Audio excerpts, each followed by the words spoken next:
Tune in for the premiere episode of SOSV Deep Tech Live, From the IRA to Drill Baby Drill, What Now?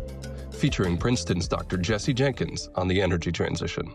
Moderating the conversation, Katie Hoffman, SOSV General Partner and member of our HAX Program team, along with Duncan Turner, SOSV GP and Managing Director of HAX. The conversation with Dr. Jenkins could not come at a more critical moment.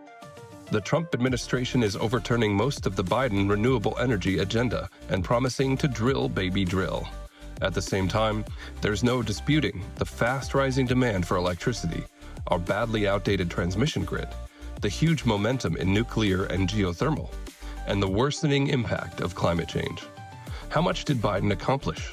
And how will markets and politics ultimately shape Trump's policies? We're eager to hear from Dr. Jenkins on those topics and much more.